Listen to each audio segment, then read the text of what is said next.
Welcome back to another episode of the Bear Trap on the Boomer Bust channel, a Bears podcast by a Bears fan. I'm your host Terry, and today going through our pick number 9 scenarios, using a little visual aid. I'm sure, especially with so many different scenarios, it could get lost in translation trying to visualize it. So this is just something to help kind of keep track. So we're going to go through some different scenarios. Now, look. We have pick number 9. There's so many combinations of what could happen. Obviously, we're not going to go through all of those things. Obviously, I'll point out and walk you through the thought process, but we're just going to go through a handful. We got a good amount here, and hopefully through this exercise we can see kind of what you see through mock drafts and all these other discussions. There's only a handful of combinations that have a high probability. So obviously we could be like, oh, they're going to pick, I don't know, Cooper DeJean in the top 5. Like, yes, could something like that happen randomly? It could. Could someone trade up and to the number 3 spot and pick a corner? Yes. But is it highly probable? No. So we're just dealing with the high probability. So hopefully everybody understands that and we don't have to have any silly conversations. So for me, as you can see, we got Caleb Williams number 1. I think that's locked in. There's not much discussion there. For me, as we sit less than a week out, I think these first 3 spots are quarterbacks. And really, we put the logo in here just to kind of show you what spot we're at, but I'm not really going to switch it around. It doesn't have to be the Commanders and Patriots in this order. It doesn't have to be those 2 teams, whatever. I think these 3 spots, whoever it ends up being, are going to be quarterbacks, and I'm pretty strong on that. So that's going to stay the same. One other thing you'll see is that for the Falcons, that's really, I wouldn't say a wild card, but for the Falcons, I don't have a good gauge on them because obviously they got Mooney, and I hope he does well. You already got Pitts, who effectively is a wide receiver. You got London, and I believe they got someone else. I can't remember. So while, yes, there are elite receivers at this point in the draft, I just don't see the Falcons going for that. So for me, at first, it was Dallas Turner every single time, but I gotta believe there's another option besides Dallas or trade it. So to me, I end up putting corner, and you'll see that. But I want you to let you know up front, that's going to be the same every single time. And if people got other thoughts, definitely put it in. I'm not claiming to be an expert on the Atlanta Falcons and their thought process or any of that. I just look at kind of the roster and I look at what's available. And as I told you, like, there's some cream at the top, but really, or cream of the crop at the top. But other than that, I do think the value of this draft is going to be within the 2nd and 3rd round. So trading back and getting more ammo is probably going to be attractive to a lot of people, which is obviously one of the conversations we're having. So anyway, let's get this started. So first scenario is just where we have the Cardinals and the Chargers. Well, everybody just picking. So this is everybody standing picking, no trades necessarily. So the first 3 picks are quarterbacks. For me, you have with Arizona, you have Paris Johnson, who is an excellent prospect, played really well his rookie year at right tackle, and has experience both right and left. 100% has the ability to be a left.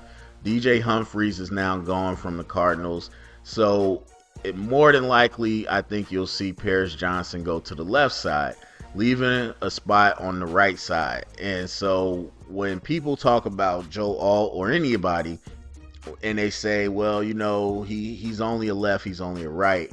I do think that's true for some players when they're a right tackle, but if you can play left, you can play right. There are some players that just, hand-eye coordination-wise, left to right, they're not as good switching. And you got to know that about this player. I would have to assume Alt is good enough to play both, just like Paris Johnson. So the fact that they just did it, I think, makes it easier for them to be like, yeah, we could do that with Joe Alt. So while everybody's like Marvin Harrison Jr. or nothing, I do think Joe Alt is a possibility. But either way, I think between these two picks, you get Marvin Harrison Jr. and Joe Alt. And I do think that Marvin Harrison Jr. specifically to the Chargers, because I don't know that they feel the same about Odunze and Neighbors. I know how Harbaugh operates, and he likes the guys that he's been around. And so he's had, obviously the up close and personal opportunity with Marvin Harrison Jr. to see what he can do. And so I think that makes receiver a possibility, because they really shown that they're not putting a lot of stock into the receivers, especially with a class this deep. They probably want to spend that on someone, down the road. But if they were to get one, I think it'd be Marvin Harrison Jr. So between these two picks, I think it's Alt and it's Marvin Harrison Jr., whichever order they go. So then that leaves Odunze and Neighbors on the clock. And I guess there's a possibility here that some people are talking about that Drake May is the fourth quarterback. And so I guess I could have put that as a possibility for New York. But I think you got Odunze and Neighbors on the clock. New York's probably going to go receiver. And so with the Titans, a lot of people saying Joe Alt to the Titans. So in this scenario, obviously Joe Alt's going to be gone. Now, to me, I still think J.C. Latham is in play as a top 10 pick. And possibly, I guess this would be 7. So top 10, top 8, whatever you want to call it. There seems to be different discourse about who and what. So I think between Olu and between Latham, it could be a possibility, because the Titans obviously gave a lot of money to Calvin Ridley. They still have D-Hop. So it's not like they can't use a receiver, but they have issues everywhere. Dallas Turner could be in play, but just the way the new regime is set up, I think they want to really help out Will Levis and give him the best shot, because he'll be going into this is second year. And if he can be viable on a second year contract, then, or second year rookie contract, I say, everybody's going to be happy. So I really do think they will go offensive tackle receiver here. I think it's a trade possibility, but in this situation, everybody's picking. So there's a possibility we see Odunze and Neighbors go. But for me, I kind of really think more so the Giants are going to get Neighbors, and then the Titans will pick one of those tackles. And then, like I said, the Falcons, I think Dallas Turner, cornerback. So if this is the situation, everybody stays and picks, and we pick.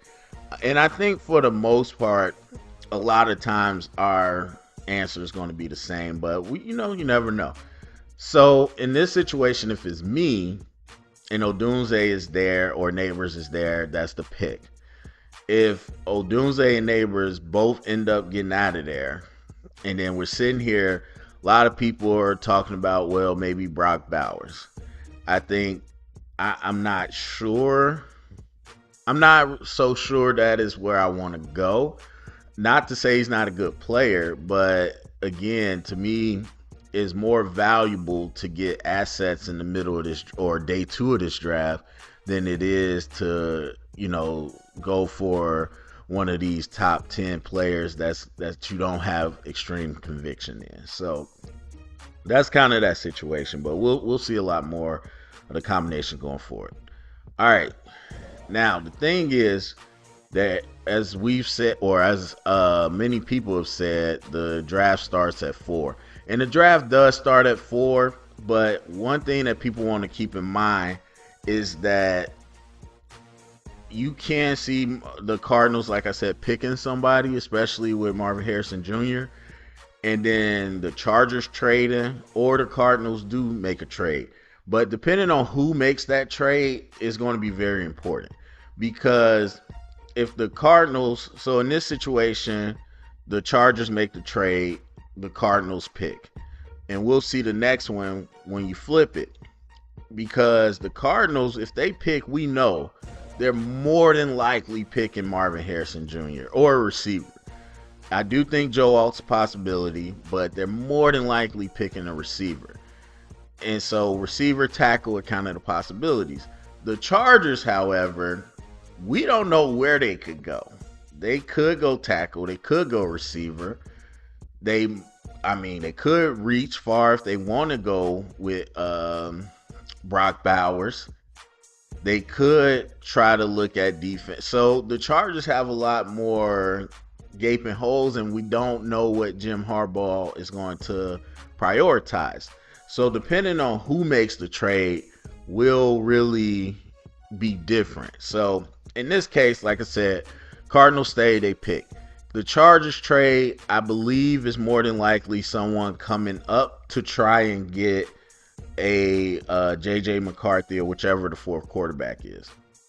Now, is there a possibility that they want to come up and get Joe Alt, get one of the receivers, get Dallas Turner? Yes, it is. Not saying it's not, but I'm just going with the most likely scenario because we could, do infinite scenarios. So in this case, somebody comes up to get a quarterback. Boom. Now, New York, you're in the same position there where you have Odunze and you have Neighbors. And so I guess I could have put it the same way as before they didn't have Joe Alt. So I guess what I could have put here is the Giants could take a receiver or they could go with Joe Alt. We know that Evan Neal has been a disappointment at right tackle. They could try to kick him inside to guard and improve two positions. So it might be tempting there, but you got two of the top receivers there. And they haven't had a weapon there forever since OBJ. And so I do think they go wide receiver, but it's a possibility they go Alt. So what I would say is what you'll see, and you'll see this later actually, is that between these two picks, you're going to see one of the receivers, you're going to see Joe Alt. Because I don't see the Titans passing on Joe Alt. If Joe Alt's not there, then they'll probably go for one of those two receivers. Or they might trade out too, but in this scenario. And then, so that leaves kind of Dallas again, one of the receivers they don't necessarily need, so they might go defender there. And so that leaves us kind of back in that situation where we would have one of the top three receivers, and I think that's where we would go. All right. So this next one, we got the Cardinals. They end up trading for a quarterback. And then we get the Chargers at 5. They're picking. So what I have is kind of what you just saw before, is between the Chargers and the Giants, Marvin Harrison and Alt are going to go. Now, this is what I was just saying. The Chargers are a bit of a wild card. You would think that's the idea. Could they do something else? Yes, they could. They absolutely could. And we don't know exactly what that is. All I can say is which players are, blue chippers, 5-star, elite, whatever you want to call them. And so Joe Alt, Marvin Harrison Jr., they're in that mix. I don't put it past, again, that they might like Odunze, Neighbors, all that, but I think the familiarity from the Big Ten with Marvin Harrison Jr. just makes him more likely. But let's say they stick to their guns. We want to build a bully. We go Joe Alt. I don't see a way the Giants pass on Marvin Harrison Jr. unless for some reason they don't like him as much as someone else and they want to trade down. Because in this scenario, all three receivers are on the board. And so if somebody really wants Marvin Harrison, I guess they could trade down. But there's nothing in me that says the Giants don't like Marvin Harrison Jr. So I think they would be ecstatic to get that number one, to a lot of people, that number one receiver. So I don't see a way where Alt and Marvin Harrison get past these two. Now there could be a situation, like I said, if the Chargers do something off script and the Giants take Marvin Harrison Jr., then Alt falls right to the Titans. I don't see him getting past them. So anyway, these two go, and then you get back to that situation where you got Odunze and Neighbors that Titans might be interested in, or they might go ahead and take one of the other tackles that they like. But there's a possibility then that they trade back too. But again, we're kind of rolling with the one trade right here. And that leaves us again in that same scenario where we get one of the three top receivers coming down to us. Okay, so the next one is when we get two trades. And so the first one, quarterback. The second one, I could potentially see being Marvin Harrison Jr. I don't see 5 quarterbacks. I don't really know who else somebody would come up to get. Because yes, Joe Alt is definitely, to me, an elite prospect, but I don't know that I see a team, and I'm completely just guessing. I have no clue. But just logically, at the way I look at it, I don't see a team coming up to 5 to target Joe Alt. Maybe the Titans, maybe, but in this scenario, it's a team from outside the top 10 moving up, and they're moving up to get Marvin Harrison Jr. Whoever moves up to 4 is probably going for that 4th quarterback, whether it be JJ McCarthy, whoever. And then 5 would be for Marvin Harrison Jr. in this scenario. So in this scenario, you got Joe Alt and the 2 receivers sitting there for the Giants. And again, between these two, I don't see Joe Alt getting past them. So whoever doesn't pick Alt picks a receiver is my guess. And the Titans, a bit of a wild card too. Again, I think they are trying to build that offense. I think D-Hop isn't like long term, so they could do essentially what we're doing, which is, we could potentially do, which is pair a group of 3 receivers and then potentially let the rookie take over as the veteran leaves next year. So they could do that. But, do they like Dallas Turner? Do they want to go with edge rusher to add to Simmons? They lost Autry. Do they want to add some juice on there? Corner, I don't know that that's justified at 7, but hey, might happen. But there's so few 5-star prospects that's what makes it tough to say that anybody would go rogue, but they might. I mean, if you like your player, you like your player. But again, this is the way I kind of see it. So in this scenario, once again, we'll have that 3rd receiver fall down to us. All right.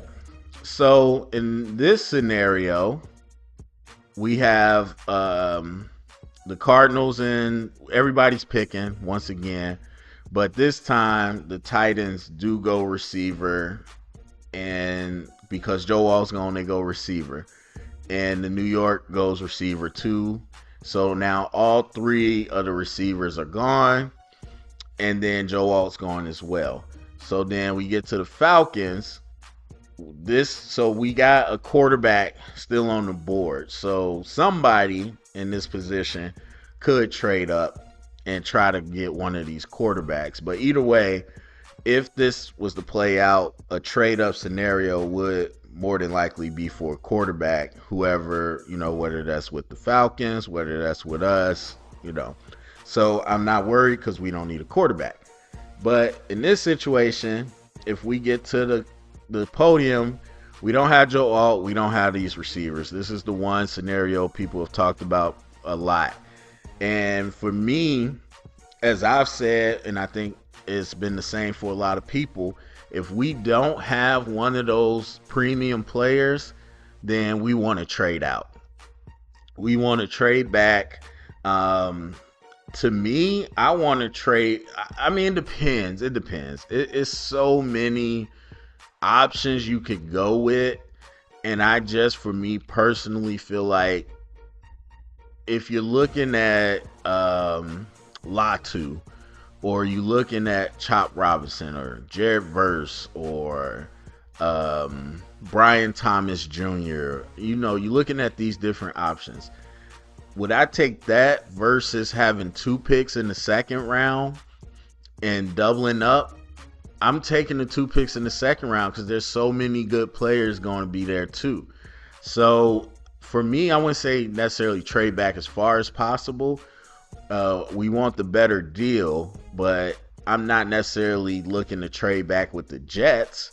I'm thinking I'm trying to get to the 20s, middle round, somebody that can give me some ammo, wherever they might be. I want to really get day 2 picks as much as I can. And so I mentioned in the community, in this situation, again, mock draft simulator, whatever, just for fun. And so, but I didn't think about this, and then it's been popping up this week. I had the Commanders offer me a crazy amount for our number 9 pick. And some people like, that's a crazy amount. And it is. But when you think about it, they're jumping into the top 10 and we're moving all the way out of the first round. So you would potentially need a lot to make that happen. So they gave me their 2 second-round picks, one which was ours. They gave me a 3rd-round pick, and then they gave me a 1st pick for next year. And like I said, I took that, and I put together a really good draft class. So you might, not necessarily the Commanders, but you might have a team trying to double up, trying to get back into it. And so there's a lot of trade possibilities there. But for me, I'm trading back and trying to get some day 2 assets. That's what I'm doing in this scenario. All right. So in this scenario, Cardinals, Chargers pick. Now somebody's trying to trade. Like I said, somebody's trying to come up and get that quarterback. The way I would see it is if you trade with the Giants, whoever you trade with, you coming for the quarterback. So the Giants either trade the pick or they go for one of the top receivers.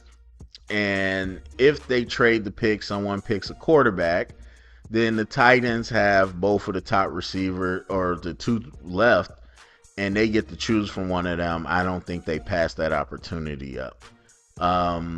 If the Giants take, let's say, Neighbors, and the Titans don't love Odunze, maybe they want to trade out of that pick so somebody could come up and get a quarterback.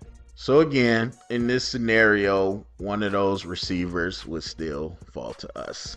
And that would be the pick that I would make. So I think this might not be the second to last one. So in this scenario, similar to the last one. So now instead, the Giants take a quarterback. So I think from what I hear, I don't know if this is true, but it would make sense to me. This would have to be Drake May. If the Patriots end up taking J.J. McCarthy, or if the Commanders take J.J. McCarthy and then the Patriots take Jaden Daniels, whatever, how it happens, then Drake May falls to the Giants. I do think there's a scenario where they take Drake May because they didn't expect him to be there. So then, again, Titans got both of the top receivers. They're going to want that.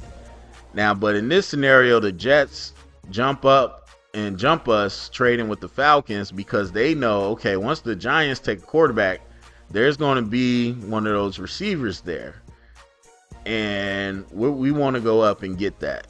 And necessarily the Giants don't have to take a quarterback for this to happen, but that's just the scenario. So the Jets jump us and they get the 3rd receiver. So now top 3 receivers gone, Joe Wall is gone, and 4 quarterbacks are gone. So what will we do in that scenario? Once again, I would like to trade out at that point. Because it's the options aren't good, man. The options aren't really good there, to be honest with you. And if I felt, now I know JC Latham is like, hey, I could be left tackle, and I'm sure you can in a certain scheme. But for what we're trying to do, we need like a legit left tackle. And I said last year when I scouted Darnell Wright, he is a right tackle. And I feel the same about JC Latham, and I don't want to put out 2 guys that are right tackles out there. So, because I do think JC's worth that. I do think Fuaga, it might be potentially worth that. And I like Olu, but I do think he needs to develop. So, and I think there's other ones that I would rather go for. So, yes, that's trade out scenario. And I believe this is the last one. So, this I do think is very possible. However, it shakes out in the front. I do think it's very possible the Falcons trade their pick. As you saw, the whole time it's been Dallas Turner or cornerback. Now, the cornerback class is deep, but it's not super strong. Maybe they don't feel that 8 is a good spot for the corner. We could go back and get one. Maybe they don't like Dallas Turner. Everybody assumes they like Dallas Turner, but maybe they're like, nah. Maybe they see kind of what I see. Like, that's not what I want to go for. And so in that situation, they could trade out. Now, the question is, what would they be trading for? So you can see in this scenario, the Chargers trade their picks so somebody could come get a quarterback. If the Chargers stay put and there's a quarterback on the board at 8, that's possible, obviously. But what if it's not? What if the 4 quarterbacks are gone and someone still trades up? What are they coming to get?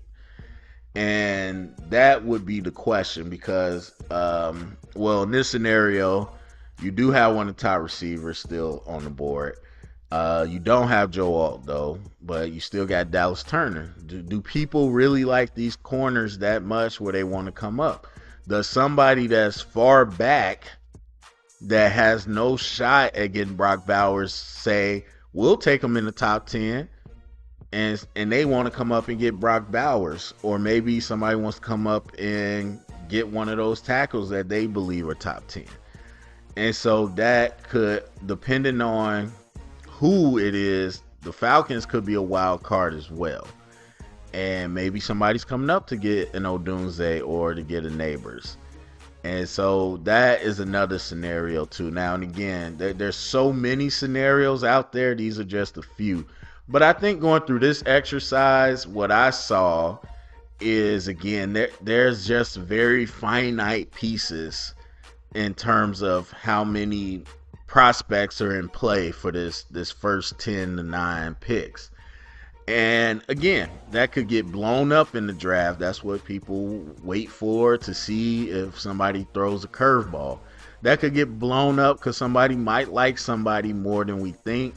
But I watched this stuff enough, or at least this class enough. Again, you got the quarterbacks. That's just going to happen, those 3, because people need quarterbacks. But then you got the 4th quarterback. That's probably going to happen.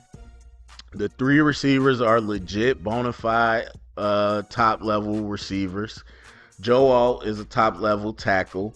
And then outside of that, it's kind of a toss up. So yeah, I do think the high probability as we get closer to this draft is that we will have a chance at one of the top receivers, whether that is Odunze or that's Neighbors.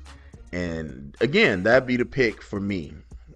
As I said, I think not too long ago, I don't know too many situations where Joe Alt makes it down to 9. So for me, I'm not really banking on that. And to be honest, even if he did, I don't know that that's a slam dunk. I have started to fall in love with that idea more and more of Darnell Wright and Joe Alt on those bookends, plus the receivers we got, which are already pretty good. But man, I do love the thought of Odunze as well with Keenan Allen and DJ Moore. So I don't know, man. I don't know. I even love the idea of getting Malachi from, I believe it's Corley, from Western Kentucky. If we were to, kind of get some day 2 draft picks. And again, that guy is like tailor-made Deebo Samuel. Could you imagine if we got traded back and we were able to pick up him and Adonai Mitchell? Or really even just him as a 3rd receiver to Keenan. But it's so many options in the 2nd, 3rd round. As far as the number 9, I feel like it's only a few ways it's going to shake out. So once again, this is not all the scenarios. This is just the few that I cooked up. But I'm curious, what do you think? What do you think Atlanta is capable of doing? Like, do you really feel like is Dallas Turner a bust? Or maybe one of those corners, do you think it's pretty locked that they'll trade out? What do you think the Falcons are going to do? What do you think the Chargers are going to do? Do you see these scenarios playing out any differently than the way I laid it out? I'm not sitting here telling you I know. This is just my thoughts. So I'm curious what y'all think. Go to the comment section, get the conversation started. Thumbs up, subscribe, and remember, stay up and bear down.